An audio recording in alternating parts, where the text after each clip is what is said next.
Well, good evening and welcome to About the Valley. And my guest tonight is Sean Lundgren. Did Yeah, I say it right? it's Lordan. Lordan, But that's Lordan, I'm okay. sorry. Close enough. Yeah. No, we like to get it right. I always hack up people's names. That's all right. Terrible at that. But he has concierge rehab Yeah. over on 146 southbound side. Yes. Is it right after TLC? It's right before TLC. Just before. I know it was either just before the TLC. It's a CrossFit is the name of the small plaza. Yes. Yep. And you're right in there on the right-hand side. Yep.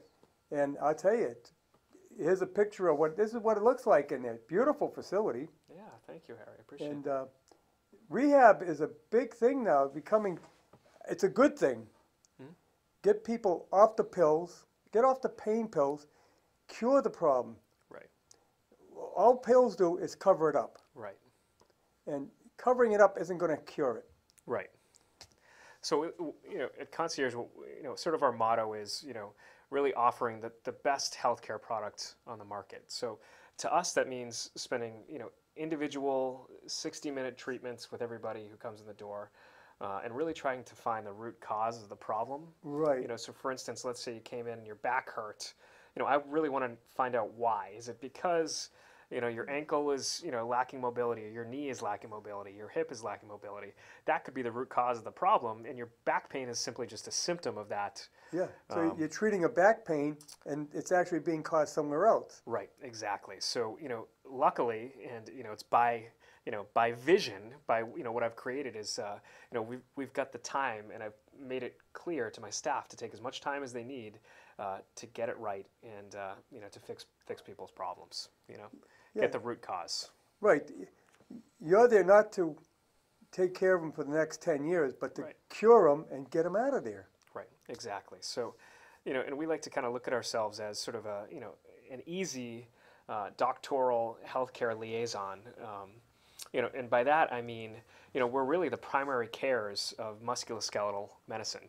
A backache, an ankle problem. These primary care offices are flooded with everything from flu to, it's crazy. They're so inundated with everything, and they simply can't. It's too much for them. Right. And they can't do a thorough evaluation in a 15-minute time slot. Whereas, luckily we're able to, have a 60-minute time slot to really figure out, what's going on. How does that work with insurance? If you're on Medicare or on a lot of people have health plans through work, can they go directly to you, or do they have to go through a referral? So that's a great question, Harry. So some insurances require a referral, but everybody in Massachusetts, in this state, we've got what's called direct access, which means that you can come see us directly off the street without going to see your primary care or anybody first. So, and again, that's what ties back into the physical therapist being your primary care specialist for That's good to know. I mean, aches and pains. for one thing, you're wasting time. You're going to the primary care, and yeah, they do their best, but they're not going to cure you. Right. If anything, it's going to give you a script for some For PT. opioid or something that Yeah. you probably shouldn't even be taking. Right. Whereas they go right to you, and your people come out, make an evaluation. You're going to spend at least 60 minutes with them, Yep. and find out what the cause. Yeah, absolutely. And I think that's, So actually, the insurance company saves money. Right, right. Well, that's exactly it. And our message that we're trying to get out there is that come see us first.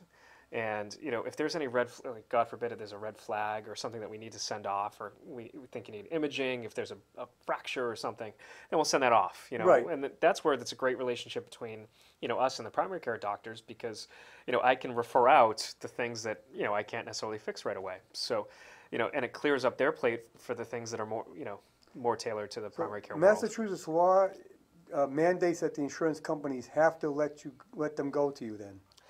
Right. So it's called direct access, right? Right. So what that means, and it's something that the American Physical Therapy Association has been vying for a very long time.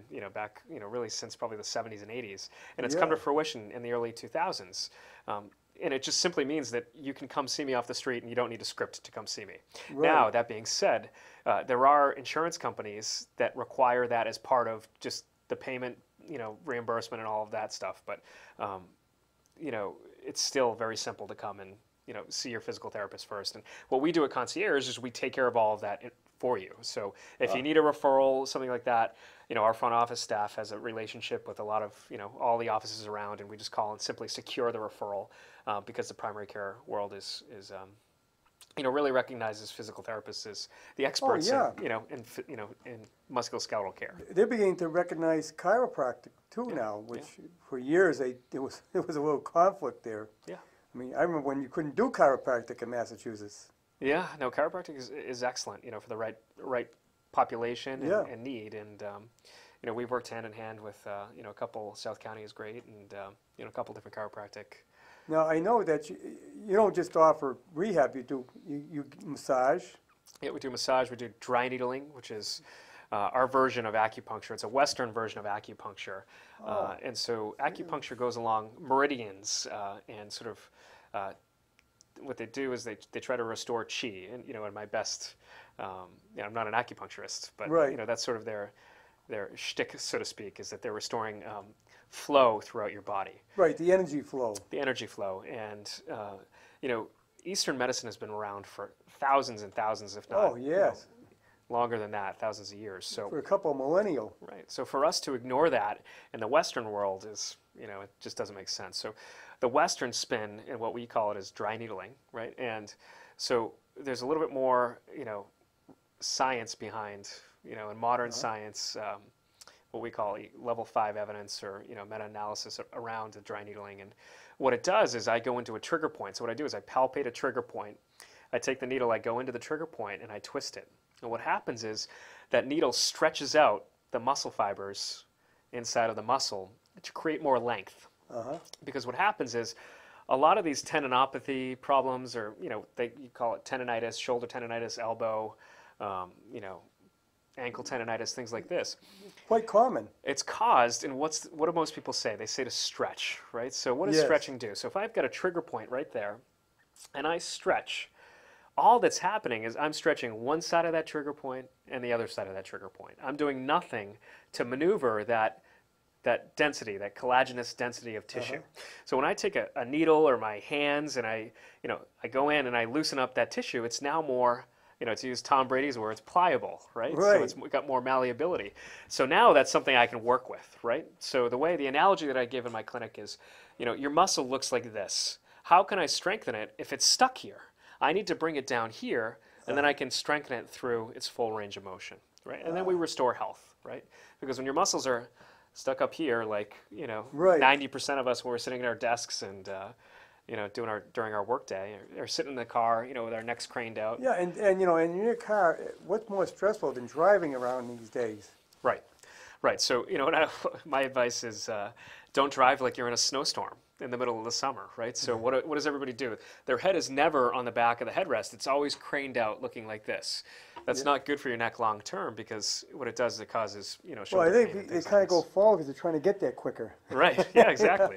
But But you're right. I mean, and you stress yourself out, especially if you get into a traffic mess and it just slows down and you get stressed. Oh, am I going to get there? It's just, I'm get tired of being here. And yeah, and so now you're making yourself worse, and then you tighten up the neck muscles, right? Yeah, and then your neck muscles go up here, and then you can't lift your shoulders as high. And it's a whole sequence of events that happens when your neck gets tight. And there's also your neck, your upper trap is innervated, by a cranial nerve, and it's tied to cortisol levels. So when you're stressed out, your neck will passively elevate. Your upper traps will passively elevate because it's tied to your limbic system. So your limbic system, and your stress and things like this and your emotions bring your shoulders higher, right? And it just creates a passive tenacity or contraction of that muscle, right? Which, so what we try to do, again, when you tie it back to getting to the root cause of what's going on, maybe it's something that's not, physical therapy related. Maybe it's just, I could rub and massage and dry needle your muscles all day long, but if you don't take 10 minutes to be mindful of, being, practicing mindfulness and things like this, it's a full picture of wellness and health that, I try to approach every client with, or, every patient. Yeah, I had a lady on a few weeks back who wrote a book about you got to take a little bit of time every day and just relax and clear your mind, and that actually will relax your entire body. there's a lot of research to support just 10 minutes a day of mindfulness. And So you teach that as well then? yeah, I think that everybody, it's not the first thing that everybody wants to hear, honestly, Harry, is, take 10 minutes and breathe. And there are going to be Right. people that, buy into it and people that don't. But, I practice the advice myself, and it just allows me to, really monitor. It's my own way of monitoring my cortisol levels, my stress levels, is just taking 10 minutes and turning off all my devices, not, turning off the sound on the television, and We just actually breathing, create our own problems with all these devices now. I mean, God, you can't go to the bathroom without having your phone with you. Well, it's hyperconsumption of media, and Yeah. there's nothing wrong with that. And as we tie it back to physical therapy, all it does is it just contributes to that stressed out upper trap, life, Not to get into religion, but people who take time during the day and pray Yeah. actually are more relaxed. Right. And I guess there's some research that showed that it actually affects your brain. Yeah. So what you're doing away and saying the same thing, I'm not saying say a prayer, but just sit down and clear your mind and relax. And Yeah. So there's an author called, his name is Norman Doidge, and he did some seminal work on neuroplasticity and the way your brain responds to certain stimuli. right, And his work is more related to stroke, stroke rehab and stroke research. But, really my understanding from that work is that if you put enough energy and effort into practicing mindfulness or practicing, doing your exercises, things like this, it's going to change your brain in such a way that it's plastic, meaning that it changes. So just like if you throw a baseball 1,000 times, that 1,000th time that you throw a baseball is going to be much easier than the first time you threw a Right. baseball, because your brain becomes adapted to it. right. So what we're trying to do with the mindfulness and, is really adapt your brain and your body to a period where there's less cortisol going through your blood and less stress in your, Yeah, Tom clearing your Brady mind. constantly throwing the football through the tire. yeah. You develop your aim, and then first it's just a natural thing. Yes, yeah. Now, do you teach mindfulness to people, or? I don't. I suggest it as part of, a it's like a well-balanced diet, right? So Yeah. for physical therapy, and this is, again, I think what makes Well, concierge I a mean, little part bit of your different. program, do you teach people? Some people just don't know how to relax, Right. and I think they have to be taught how to be able to sit down and clear your mind and relax and just get over it. Forget about those bills you can't pay. Just let them go. Ain't not going to change anything. Yeah, and I think that it's something that I've learned, having been in the field for 10 plus years, is that it's not always just about doing the stretches and the exercises and the manual therapy. There's always layers to the onion, right? So for some they may not need to practice some sort of mindfulness or sort of mental relaxation, but for most of us out there with the technology, how many times we look at our phone in an hour, I think that my phone literally tells me I spend 2 hours a day just, reading or, Yeah. consuming media. That's a lot of, stress on your brain and on your body, Yeah, I mean, I do it to myself. I mean, get up in the morning. What do I do? Well, I go and check my bank account because I'm concerned that they tap into it. Yeah. So I check it every day to make sure that there's nobody taking money out of there that I don't know about. Sure. And then I check my email. Yeah. And of course, 90% of the emails I get overnight is junk mail. Yeah. Yeah. So delete. But we've all got our habits, and I think But I that, mean, you wake up and you stress yourself out the minute you get up. Right.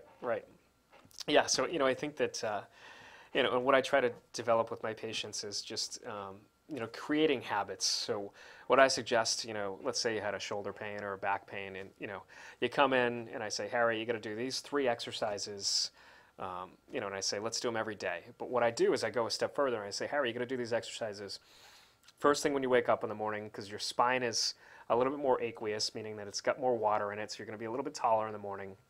And your muscles and your ligaments are going to be a little bit more susceptible to that stretch. So you want to stretch in the morning versus at night. So what does that do? That takes it a step further, and it allows you to say, Dr. Sean told me to, do these exercises in the morning. It's the best time to do it. Now I've created a habit. So I wake up, I drink, I go take a shower, my body's nice and warm, and then I go do the exercises for 3 minutes, habits are important, We're not talking a lot of time. We're talking 3 minutes. 3 to 5 minutes. I try to keep the exercise. I don't have time. Well, 3 to 5 minutes. Yeah. For all of my exercise, and I tell my students, I tell my staff, I say, if it's first of all, if somebody leaves the eval, right? So when they first come in, the eval is, you know, whatever, 60 minutes. If they leave, I want them to have home exercises in hand that day, right? Number two is sometimes I'll self-audit and I'll go to people, show me how to do these exercises. Before they even leave, I want to know if it's really, you know, an exercise-based pathology and they need to do the exercises. You know, I'll test them and I'll say, you know, show me exactly how to do a chin tuck or show me how to do this exercise. And, you know, that makes sure that people can't screw it up. Because sometimes you do something at home and you're not doing it right, you can hurt yourself more. Yeah, right, yeah. If you, especially on a stretcher or something like that, you can really do harm to yourself. Yeah, absolutely. So, yeah. You find people, you know, we hear it all the time that exercise is a key to good health. Yeah. We didn't know that for many years. Nobody thought about it, even though the military always felt that way. I mean, I was in the military. We did PT every morning. Yeah. Yeah, that was standard because you stay in shape. Yeah, absolutely. But people don't think about that. They get up in the morning, take a shower, have breakfast, and out the door. Yeah, yeah. You know, I think we're all guilty of, you know, and I myself, I'm the same way. You know, you live a busy life. You've got 1,000,001 things to do. Right. You know, I've got a 2.5-month-old daughter, and it's tough to get. You know, I literally have to schedule exercise in my schedule in order to make sure it gets done. Well, yeah. And sometimes you see people and you start chatting away, and it's it's like you really have to make sure that if I don't have a plan of exactly what I'm going to do and when I'm going to do it, it doesn't get done. So that's what I suggest. I mean, from Isn't that the key? Have a plan and stick to it. Yeah. Otherwise, it won't get done. And that's the way I look at the business. That's the way I look at my life. That's the way I look at my exercise. Yeah. Have a plan and just stick to the plan as close as possible, if possible. Now, humans tend to be creatures of habit. Yeah. So if you get in a habit of doing it, it'll become second nature. Yes. Yes. And so you'll automatically do it. yes. So I think again, the longer you do something, some say it's 30 days, some say it's 60 days to develop a good habit. Yeah. Depends on the person. Depends what the habit is, and it depends how far from your norm that habit is. Right. So what I suggest, what I tell people is just start with something easy and stack it on top of something you already do. Let's say you take a warm shower in the morning, stack 2 minutes of exercise on the back of that warm shower, whether it's 10 squats or 10 press-ups or whatever it is, your PT exercises that take 3 minutes. Use the time wisely and stack good habits on each other. Yep. I think that's it's good advice that was given to me, and I think that, and then after your exercises, then after a couple weeks when you're used to doing your exercises, then you stack a healthy breakfast, maybe a grapefruit and a glass of milk or something. Yeah. Just healthy eating is also super important to a salubrious outcome when it comes to low back pain and things like this. There's depression and low back pain are very closely linked. Okay, so when I look at somebody with depression, or not with depression, but with low back pain, there's always that sort of, we call in healthcare a yellow flag of depression, right? Because it depends on the acuity of the back pain, but if they've had back pain for 5 years, they haven't been able to golf or swim or do whatever they love, what do you think that person's quality of life has been for the last 5 years until they met me, right? Yeah. Or until they came to concierge. They, thank God, somehow, some way, they ended up in my clinic so that I could potentially do something to help these people. So in a way, you have to be somewhat of a psychologist as well. Then. Yeah, I think that obviously I'm not a certified No, I know, but psychologist. in a way though, that you're talking, but I can understand that. Yeah, there's a layer of everything. There's a layer of psychology, and all that can lead to bad health. Yeah, 100%, 100%. But that's why as physical therapists, I think it's nice that we're able to spend 45 to 60 minutes with people, and really get to like I said, the root cause of the problem. Maybe it's not just that their calves are tight that's causing foot pain or something like that. Maybe it's their mother just died and there's a lot going on in their life. Yep. And it's maybe they have fibromyalgia caused from some sort of yeah, that's a good thing to talk about. We talk about autoimmune disease and fibromyalgia. Fibromyalgia, and there's a lot of different diseases like that. And you say, why did I get this? Yeah. But maybe because you let your health slide and you didn't realize you're letting your health slide. Yeah, my take on it is this, Harry. I think that I'm not an expert on fibromyalgia or autoimmune disease, but I try to live the same lifestyle that I preach, and that's, you know, to eat as healthy as possible when possible. Right. And just exercise. You know, if you can eat healthy and exercise and sleep, get adequate sleep. Well, my theory is a lot of these diseases come on initiated with depression. Yeah.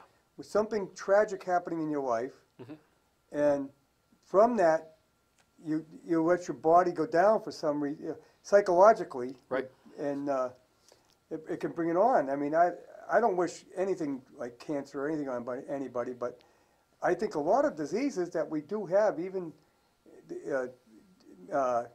diseases that lead to death, can be brought on from depression. Yeah. And you might not even know you're depressed. Yeah, you know, I think that that's certainly part of the approach that we try to take is, you know, to screen for it. And that's really all we can do in the physical therapy realm is screen and, you know, refer. You know, we screen and refer, but at the same time, I've got to treat the back pain. Right. So, and it may just be a symptom, but at least I'm helping with that symptom of the depression, you know. But hopefully, you know, the way that I look at it is if I can help with the back pain, then I can help with the depression. And it just goes hand in hand, you know. But you never know. This, you know, and again, I'm not the expert in depression or mental health. Well, I'm a big thing on like, I mean, I'm going to be 71 years old. Mm-hmm. I'm still working. Mm-hmm. This morning I go up, I felt a little under the weather. Yeah. I said, wait a minute, I ain't got time to be sick. Right. I had an appointment at the radio station to meet with someone. I guess I got to be there. Yeah, absolutely. Who else is going to do it? So then I start feeling a little better, and I go and I'm fine. Right. And I had one busy day today, believe me, one thing after another. Yeah. But I handled it all because I said, hey, I got to do it. Right, right. And I think that's part of it. You got to have, if you have nothing to do, if you retire and have nothing to do, I mean, then you get to the point, well, why get up? So that's a great point, right? So I think that, you know, my parents are both teachers. They've been retired for 15 years now. And, you know, they both have healthy habits, right? So it's important to, you know, and to be social. Yep. There's a lot of research that ties, you know, folks who are social in either work, in a work environment or a volunteer environment. Right. Or, you know, as simple as golf environments, things like this, they live longer than folks that, you know, are isolated, introverted, maybe not just introverted, but isolate themselves or don't have close family. There's a lot of research that supports, you know, staying active and, you know, staying social. Yeah, I mean, if you don't want to work, fine. You don't have to, if you don't need the money, you don't want the money, volunteer. Yeah, absolutely. I mean, there's plenty of volunteer jobs out there. Yeah. But there's also you get the reward of saying, geez, I accomplished something. Yeah. I mean, hell, I'm on how many town boards, and as well as I work here, and this doesn't pay anything, but it's something to do. Yeah, absolutely. And I think that's, you know, it gives you the opportunity to meet new people, right? Yeah. Which again, neuroplasticity, it makes more connections in your brain. It's forcing your brain to think a little bit differently. Right. You know, I may have different opinions than, you know, somebody else whom you interviewed last week, right? So I'm sure I certainly do. So, you know, those sort of things challenge your brain to adapt. Right. And they fight things like dementia and, you know, plaques in your brain. You know, it's important to stay social. Yeah, that's another. Yeah, that's a big thing now. We're hearing about a lot of people coming down with Alzheimer's, dementia. It's becoming quite common. Yeah. I think part of it is because we're living longer, so it has a chance to come on. Yeah. But here again, if you're not using that brain, I feel your brain's another muscle. Just if you laid in bed all day, never got out of bed, and didn't use it, eventually you wouldn't be able to walk. 100%. You know, so the way that I look at it is this. You know, there's a study that I read a number of years ago, and it showed the brain. It was a functional MRI, and it showed the brain before and after 10 minutes of just a, you know, cardiac going on a bike for 10 minutes. And what it did was it showed a blood flow pattern, right? So it was a functional MRI, but it sort of showed the different parts of the brain that lit up when they were, you know, more functional after this, you know, 10 minutes on a bike. So think about what happens when when you exercise, right? So you go on the bike for 10 minutes, your blood pressure increases a little bit, and you're driving blood flow to those corners of the brain in the little microvascular, the capillaries and things like this, that aren't always getting blood flow, right? So what you're doing is you're doing some really healthy things for that brain tissue. And, you know, that's why exercise is so powerful, right? So not only does blood bring nutrients and things like this to your brain, but it also drives and innervates tissue that, may not be, as active all the time. So, that's why social interaction is huge, really challenging word finding, so that's part of social interaction. It's important to exercise and to be, to be active. And again, to tie it back, to that whole, the trifecta is to eat well too. Yeah, well, that's a big key. Yeah. I mean, and well, some people say vegetarian, but I think you need a more balance. As human beings, we have to balance it more, and you have to have some kind of protein, right? Yeah, everybody's different. I think that, I would definitely suggest going to a nutritionist. Yeah. If you really want something specific to yourself, because everybody's got the three different major body types or metabolisms. Is an ectomorph, endomorph, and a mesomorph, right? So your ectomorphs are your tall, gangly folks. Mesomorphs are more muscular and medium-bodied. And your endomorphs are your, like me, where you're shorter, stouter, and a little bit, prone to gain weight easily, right? So each metabolism is going to need a different diet, right? And they may not be able to support different things. And plus, there's a ton of cool research coming out that talks about, they can take your blood, and they can tell you perhaps what vitamins you're deficient in. I know. And that's some really cool stuff. And it's mostly, insurance hasn't caught around to paying for it yet, but I hope they do soon, because I think that there's a lot of power in knowing exactly what vitamins you may be deficient in that might be causing your metabolism to either slow down or speed up conversely. But I think, if you eat a balanced diet and you're relatively healthy, and mix in a salad here and there, I think you'll be good to go. Well, like I say, a balanced meal, not just eating McDonald's hamburgers all day. Right. And there's something to be said about, especially knee pain. 1 pound lost at the waist takes off 4 pounds of pressure from the knees.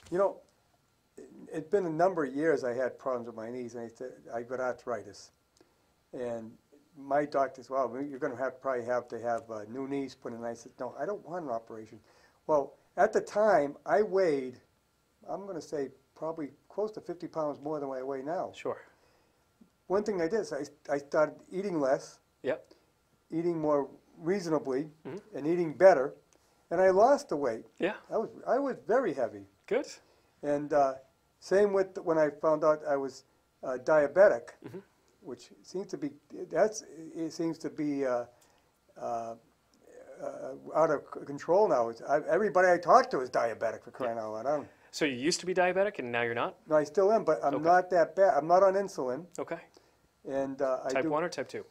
Type 2. Okay. But we keep it under control. I mean, this morning my blood was at 90. Good. It's pretty darn good in the morning. Excellent. And here again, that's just by changing habits. Yep. I don't eat after 7 o'clock at night. Drink a lot of water. And, of course, exercise. So that's great advice. And there's a nutritionist, her name is Julie Nicoletti. She works out of Westwood. And she's a pharmacist by trade and is a dietitian as well. And her advice to me was not to eat carbohydrates after 3 o'clock. And my goal was losing weight at the time.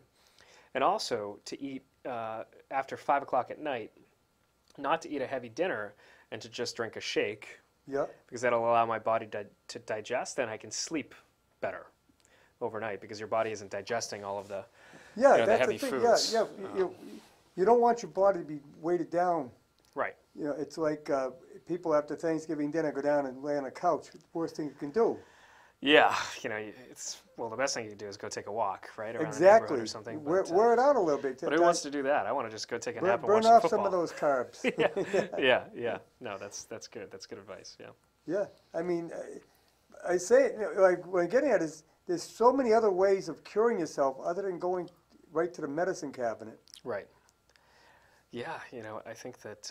And that's why I'm big on the rehab. Yeah.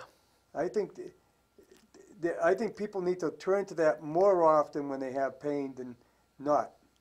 Right. So that's, again, the benefit of PT, and most folks, and again, they just don't know that they don't have to go to their doctor first and they can just come see me directly. And if people could just, could understand that I could solve their pain problem. Yeah. I mean, that's a very powerful statement, and, we help people every day get rid of back pain, shoulder pain, knee pain, ankle pain, everything, and it's really powerful. And again, sometimes you need the ibuprofen or something like this to bridge the gap. But that's all it is in PT, is bridging the gap, right?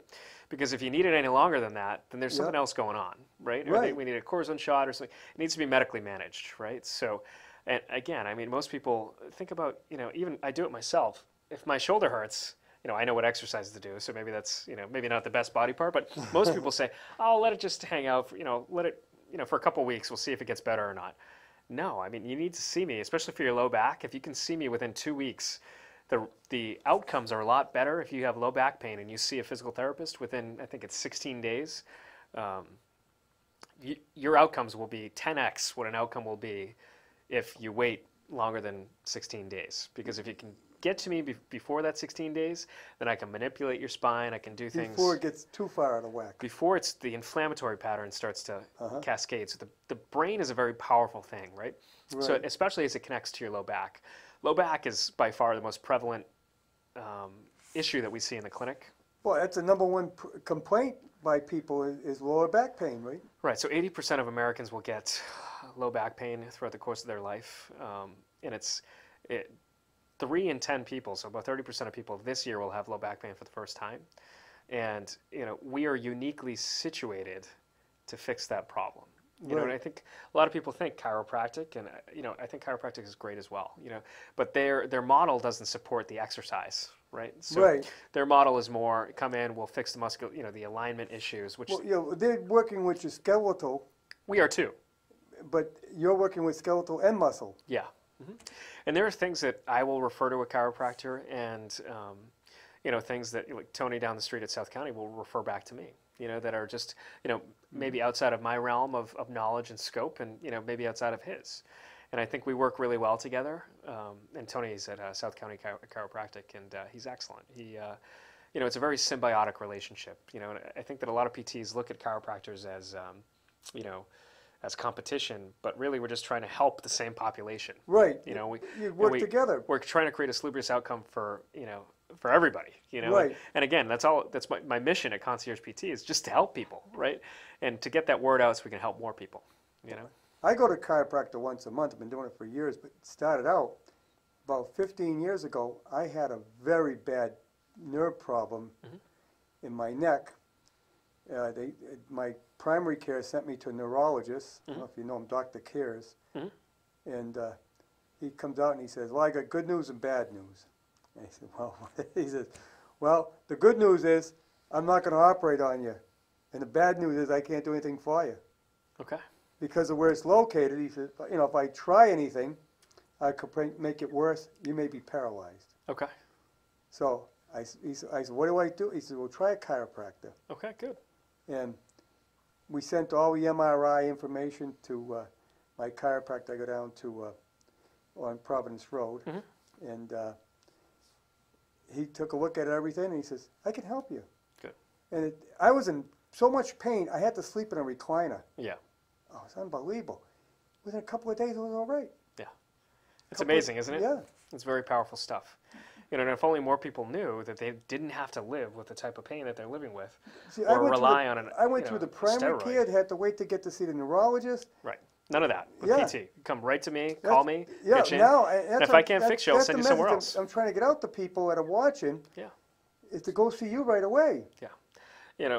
Just skip the line. Come see me. And, again, if I can't do something about it, then I know who can. And I think that's, there's a lot of power in that too. And now, you take Medicare as well, right? Take everything. Yeah, take everything. And there's a lot of people on Medicare today because I know them all.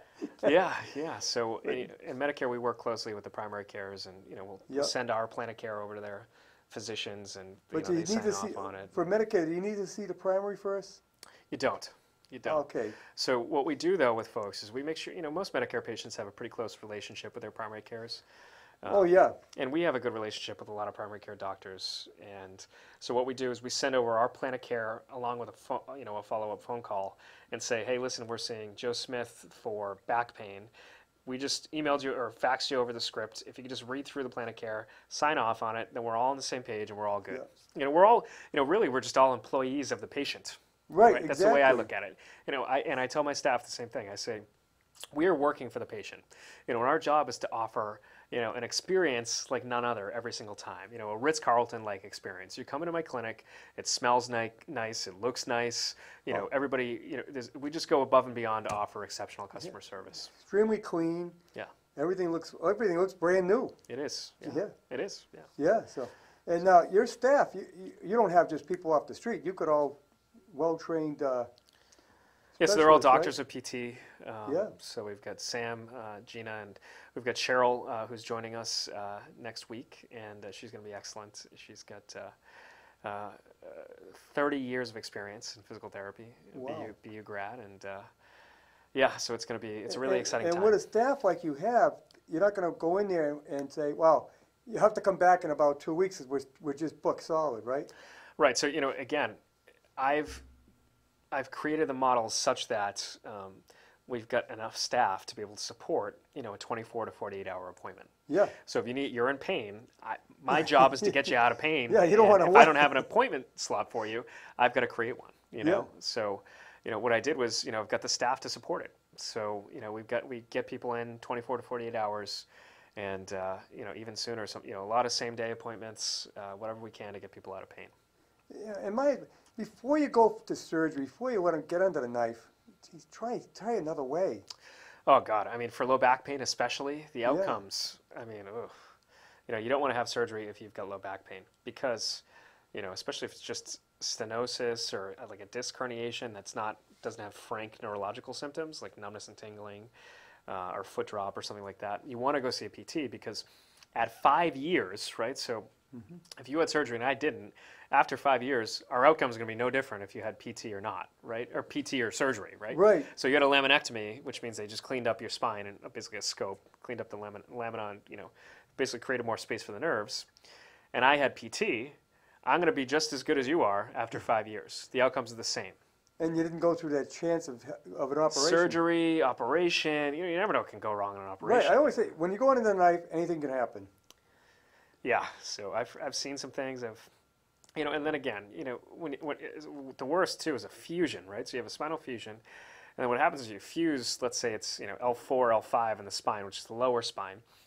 L3 then has to get some motion, right? So you have to move. Yeah. So what happens? Part of your spine is fused, but the other segments are going to do all the rotation, and the flexion, and the motion.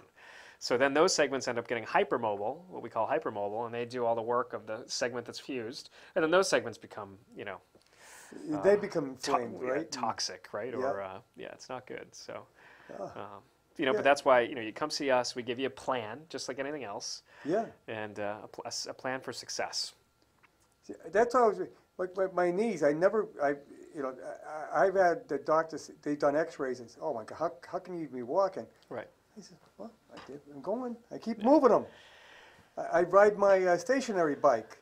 And that keeps your knees lubricated, right? And Yeah. remember, an X-ray and an MRI, all it is anatomy, right? So it's not disease, right? Right. So in essence, even if it shows a tumor, we don't even know what type of tumor it is, Right. whether it's metastatic or not. It's just anatomy, right? So, and what I tell people is that 8 out of 10 folks, you line up 8 out of 10 35-year-old healthy men, 8 out of 10 will have herniated discs, okay, or bulging discs, or Really? annular tears, and 10 out of 10 could have no pain at all. Asymptomatic. So it's just anatomy. So a lot of people will come in and say, Dr. Lordan, I've got a L4, L5 bulging disc and, an annular tear here and a cyst here and this and a syrinx here. And I say, okay, well, that's great. And maybe their, peripheral nerve testing is, decreased in certain patterns that are consistent with those bulges. But I'm going to treat what I find for impairments, musculoskeletal, how you're moving. That's what I'm going to treat. So, it might be that there, different things are, contributing to that pain, and different impairments are, it could be a hip labrum that's causing their hip pain, not necessarily the, Yes. L1, L2 herniated discs. So, Yeah, I know people can have, you can feel it in your knees, but actually it's your hip that's out of whack. yeah, a lot of times what we see is, and again, chiropractic is great at identifying this, but leg length discrepancies and hip torsions and sacral anomalies, and this could be easily fixed in 3 to 5 minutes, right? But then what happens is, unless you follow it up with exercise, Harry, it's not going to get better. So you got to follow that up and reset the nervous system so that it knows, hey, that's where my hips need to be in space. And that really requires exercise. And a lot of people, they just don't want to do the exercise, right? So they'll keep coming back to me, but I'll tell them, it's going to be, let's say it's going to be 4 weeks to 6 weeks. You got to see me for 6 weeks and, twice a week or whatever it is, and do these exercises. But each time they come in, their hip rotation looks a little bit better. And then it gets to the point at the end of the treatment that their hips are constantly, they look great. So, and again, if your hip is rotated, it can basically, clog up your spine and the nerves, using, more simple terminology. Everything works in conjunction with one another, so you got to make sure everything lines up right. Right. Don't do it. All you got to do, everybody watches TV. Right. Okay? Set the TV where you can do your exercises and watch it. Right. And now, okay, while you're watching TV, do your exercise. So I did a video, I think I did a Facebook video a couple weeks ago, and it was during a snowstorm. And my suggestion was just get up during the, whatever the breaks or, at the Netflix when the show ends. Yeah. Get up and do 10 sit-to-stands or 10 squats or whatever on the couch. Or if you're, younger, do a plank, do a side plank, do the other side plank. Between every episode, do something. Yeah. So you're not just sitting there on your butt, and just, fat's just starting to, develop, I got a treadmill and I got a stationary bike. Yep. One's in the basement, one's in my office. But both of them face the TV. Yeah. So I'm watching the news, I'm on my treadmill, Yeah, or multitask. I'm on my stationary bike. Make it easy, Yeah. We tie it back to habits, if it's something you're doing, well, you already like to do something else, then, Yeah. that's great. And I noticed that by just keeping my knees exercising every day, it makes a world of difference. If I let it go for a couple of days for some reason, I'm late, I feel it. Yeah, knee strength is really the key in arthritis, right? So if your knees are arthritic, and I took a picture of your knees with an X-ray, A to P, and a lateral view, and I saw a bunch of osteophytes that say, Harry, what you need to do is exercise, right? Yep. So stretch, make sure you have mobility in there, exercise, and if that doesn't help your pain, then maybe we need to go a different tack and talk about the total knee replacement, that sort of route, but. But that's the last option. Right, nobody wants to have surgery, and it's a painful surgery, Yeah. Yeah. And rehab, to get back into walking again, you got to go through a whole rehab thing. And Yeah, it's not fun. It's No. not fun. So if you can just, do the exercises, get some strength back, and, like I said, I want to die with what I was born with. yeah, exactly. Not everybody's that fortunate, but, I think that's a good take. But I've had a lot of things happen over. When I was in the Army, I broke my elbow. In fact, Oh, wow. Yeah. it won't because the medic didn't set it. Okay. We were out in the woods or something. I forget exactly. It's 50 years ago. Oh, jeez. And I was carrying a guy on my back, and I fell on my elbow. And you broke your elbow. And, I had Oh a my radial God. fracture. Yep, radial fracture. They bring me in the ambulance, and the medic in there says, "Oh, yeah, you're all right." And he tries to straighten it out, and I almost went through the roof. Oh, my God. But he said, "You'll be fine." I marched back a couple of miles. Next morning, my arm is about 5 times its normal size. Yeah. They send me to hospital. Doctor says, "Oh, we can't do anything now. Yeah. It's too late." Oh, man.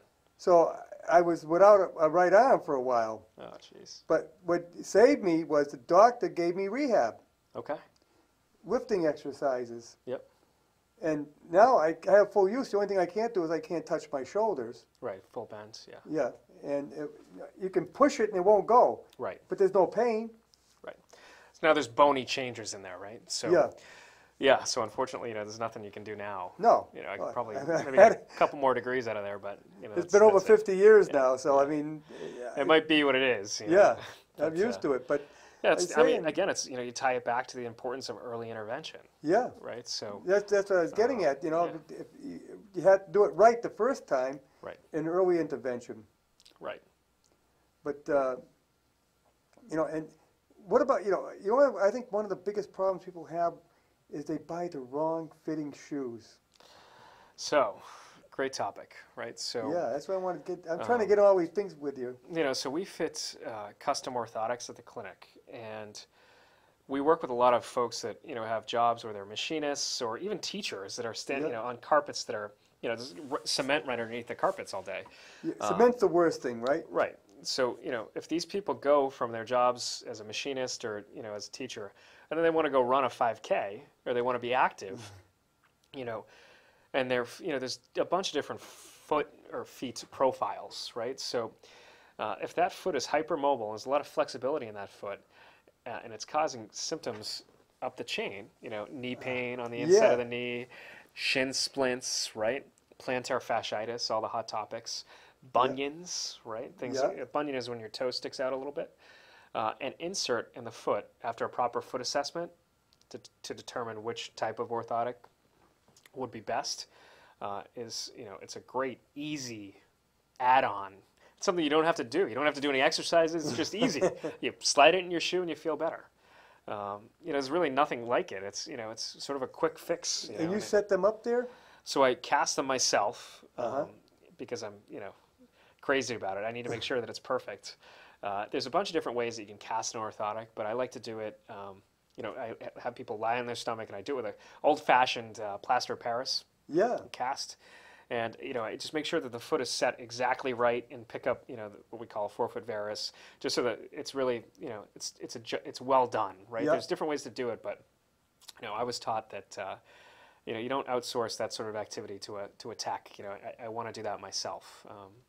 So it really ensures a quality product, right? When we do Right. them. And again, there's two major types. There's like a foam insert orthotic, which is something that's sort of just for shock absorption and for the everyday wear. Right. It's for people who are going to work in those concrete surfaces, like the teachers, the machinists, things like that. And then there's the sport orthotics. So they actually make them out of graphite. Oh. It's graphite. It's and then there's plastic ones as well, Yeah. a little thicker plastic, that are really hard, and they support that arch for like the female soccer players that are tearing their ACLs at 25%. Yeah. 1 in 4 female soccer players is tearing their ACL nowadays. That's 25%. So think about it. You look at a female soccer team, 4 out of 16 of them are tearing their Yeah. ACLs. That's incredible. And that's a painful experience. That's an epidemic. To Yeah. me, I think that's Yeah. and You can be ruined for life after. room for thank Well, God for you're not modern. going to be playing yeah. soccer. But it's just it could affect scholarships. Yeah. It could affect psychology. Again, it's depression after Why is that. it more so in the women? So loosey goosiness, right? So think about the teenage female, right? So they're usually hypermobile. Yeah. Their hips are a little bit wider, which increases what we call a Q angle. Right. So their hips are wider, their knee is going to be more susceptible to that rotation and Ah. extension, which is what causes the ACL tear. So they plant, extend, and it's a non-contact injury. You plant, then knee hyperextends or rotates. Yeah, I was going to say it combination has to do with thereof. the hips because women have wider hips. The wider hips. Yep. So that's Lower one center of part of gravity. it. And then it's the loosening, the mobility. It's the hormones, right? Yeah. And then it's you have to train. Really, it's the glute muscles. A big push in physical therapy now is ACL prevention programs. And it's funny. What I always say, my take on it is that we ran an ACL prevention clinic at one of my old businesses, and the only people that ever showed up to it were people that had already torn their ACL. It's not a sexy thing, right? Right. Preventing an ACL tear. Nobody knows it's real until it happens to somebody you know. Yep. And then you say, oh, geez, I don't want to be Julian Edelman, or I don't want to be Wes Welker, or, I don't want to be these guys that my ACL tears. It's really, there is a certain exercises that you can do to help prevent that. Hip exercises, landing In exercises. advance of playing. In advance of playing, Yep. so, yeah. That'll actually strengthen your ACL. So Yeah, so it strengthens the muscles, the dynamic Yep. muscles around your knee that will support your ACL. Your ACL is a passive, it connects bone to bone, right? So it's a passive joint stabilizer. Your muscles are active joint stabilizers. Right. So when you land, your muscles are what are kicking in, right? So what we can control is the muscle strength. The ACL strength and the integrity of the ACL is different for everybody. right. Some people are hypermobile. They have different, But if you get the muscle strengthened, it's going to hold it better. And Yeah, you have more stability about the joint, right? Yeah. So you have two ways to stabilize a joint. You have muscles and ligaments. So if your muscles are stronger, then it's going to help out your ligaments, right? right. So yeah, I think there's definitely a role that physical therapy can play in ACL prevention. Um, again, the word needs to get out there, and it needs to be there needs to be collaboration with the personal trainers, with the strength coaches. Um, you got a couple great strength and conditioning facilities around here. You've got Edge Performance up in Northborough, who's excellent, Brian McDonough. And you've got Josh right down the street at Wrapped, who does a great job, with strength conditioning of the young athlete. And, they both understand the importance of, incorporating the physical therapy exercises and the preventative exercises into their training.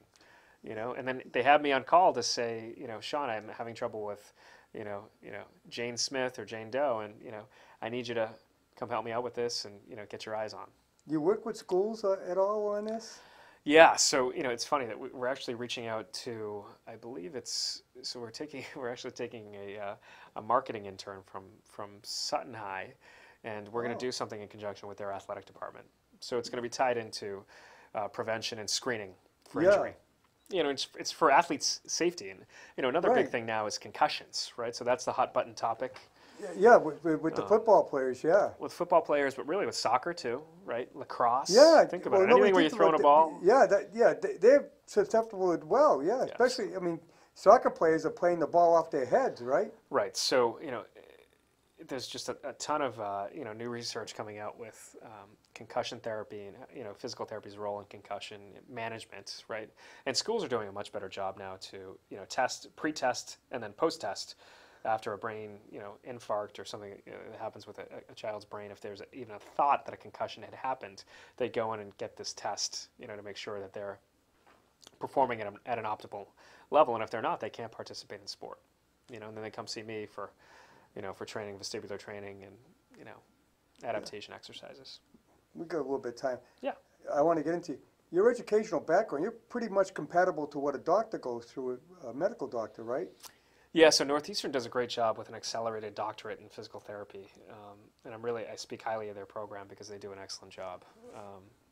So I'm actually a St. John's grad. I went right down the street in high school, and I grew up in Shrewsbury, and I'm local. I live in Grafton with my family, And you went to Northeastern. Yeah, I went to Northeastern. Great school. And they do a great job. Whereas your typical medical school is, you do your undergrad, that's a prereq, and then it's 4 years. Right. Physical therapy is typically a 4-year undergrad and then a 3-year doctorate. Yeah, so you're still talking 7 years of school. Yeah, it's 7 years, right? So I was able to get mine done in about 6 and 6.5. And then I went on to MGH and did some subspecialties, in the field of orthopedics, right? So, there's... So you do like a residency? Yeah. So, there's different breakdowns of what you can do, but I specialize in orthopedics. Yeah. And, I'm board certified in orthopedics. And what that means is that just like you've got an orthopedic surgeon, right, or orthopedic specialist, that's what I am in the physical therapy world, right? Just like you have a pediatrician, there's pediatric certified specialists of physical therapy. Just like you have a geriatrician, there's geriatric certified specialists. And then there's internists in physical therapy, which is your typical doctorate of physical therapy. Yeah. But there's so many different continuing eds and things like this that physical therapists are offered they can subspecialize. My 2 therapists want to subspecialize in women's health, which is excellent, and that's an emerging field. There's a lot of need there. Well, so I'm excited about more that. women are getting into sports now than ever. Yes, yeah, and women's health is a little bit tied more toward postpartum, urinary, things like this. But yeah, more women, absolutely are getting into sports and getting scholarships for sports, which is, really what, when they're injured, that's where the physical therapist needs to collaborate with the athletic director and make sure that kid is getting the attention they need if they're going to get going to Duke next year for lacrosse. I can see women having more back problems just to the fact that if you're pregnant, you're carrying all that extra weight around. Yeah, so there's also this thing called relaxin, which is a hormone that allows your ligaments to expand for the birth, right? So the prevalence of low back pain and in childbirth and prior to last trimester, second trimester, it's through the roof. I mean, I don't know what the numbers are, but I know my wife had back pain, and I've treated a ton of low back pain with in during pregnancy. And even after the birth, you still could have the back pain, right? 'Cause it doesn't just go away. Right, because what happens is all those muscles expand, right? Yep. So, and especially if you have a C-section, they're cutting right through your transverse abdominis, Oh. which is a really key player in keeping your back strong and and tight, right? Which is what keeps the spine straight. Yeah. So, I would suggest anybody, if they had low back pain postpartum, come see a physical therapist right away, and they can help you within a matter of weeks. And you'll be feeling better. Yeah, and then you're going to stay better. Yeah, and you stay better, and then, it's really important to, I think, establish a good relationship with a local physical therapist. It's just it's just smart business, Yeah, and, I think that you should have a good relationship with your primary care, but, their plates are full. A physical therapist, you can call them and say, hey, Dr. Sean, my back is killing me. What can I do today to, and I don't necessarily have to get you even in for an appointment. If I know you well enough, I can say, hey, listen, just try these exercises. Yep. If that doesn't work, come see me on Tuesday. I think we're finding people are getting more into preventive medicine now. Yeah. Before, you didn't go to the doctor until you had something. Right. Well, it's not just eating healthy and stretching nowadays. People are doing Right. things like yoga. They're doing things to be like mindfulness, right? Yeah. Preventing that stress attack. Preventing that anxiety attack. And where physical therapy, the role that PT plays is, when people start to feel that ache and pain, go see an expert. Yeah. Why not go see an expert? You don't have to go see your primary care first. Just call my office up. You come see me, and I'll give you an opinion. What I'm trying to emphasize people is, if you don't want to go because you don't want to have to pay for it, well, you know what? Your insurance will handle it. Right. Exactly. So, So why stay with the pain when you can get something done about it? absolutely. Absolutely. And I know if you call your primary care, sometimes they can't see you for weeks. Right. Yeah. So, get right in. Yeah. Solve the problem with me or my staff. I know these doctors are booked solid lately. Yeah. And again, like I said, our goal is to help as many people as possible. And, I've made it a point to be able to allow people to, get those 24-hour appointments by, having the proper staff to be able to, assume that, so. And if you keep your body in shape, you'll be amazed how you won't get sick. Right. If you're healthy, your immune system's healthy, right? So That's the key, I think, and I know you're right on that, because if you exercise and keep your body feeling well, it helps you, it builds your immune system back up, and yeah. And sleep is an important part of that too. oh, that's something I'm not getting all that much of with a two and a half month old, but sleep is really, to get 7 to 9 hours of sleep a night is super important to, metabolism, yeah. memory consolidation. It's really important. So that's really, again, when you talk about diet, exercise, sleep habits are right there. That's got to be, because, and again, you talk about depression, you're getting 5 or less hours of sleep at night, there's ties to depression, again. It brings it on. Yeah. Yeah. So, a lot of different things. And, I think as a physical therapy, in the field of physical therapy, we're in a unique position to offer, really, well-rounded wellness role. Yeah, you're people. more than manipulating muscles and massaging. You're giving people a whole wellness system. Right, exactly. Yeah. And it's just really, I call it a one-stop shop for, a solution to your problems, to pain problems, and again, we do it all. We will manipulate, we do dry needling, we call it dry needling. I'm going to stop up. Massage, good. I'll talk to you after, but Good. Well, we got to go right now. We're right, Right. down to the minute here. No, I had fun. This Well, was thank good. you for coming in, This Sean. was good, yeah. It's a great Awesome, Barry. conversation. Yeah, awesome. And That's great. we'll see you next week. Our guest next week is going to be the superintendent of schools in Northbridge, who is leaving. This will be a goodbye show here next week. So tune in next week if you want to say goodbye to Dr. Stickney. See you next week. Awesome.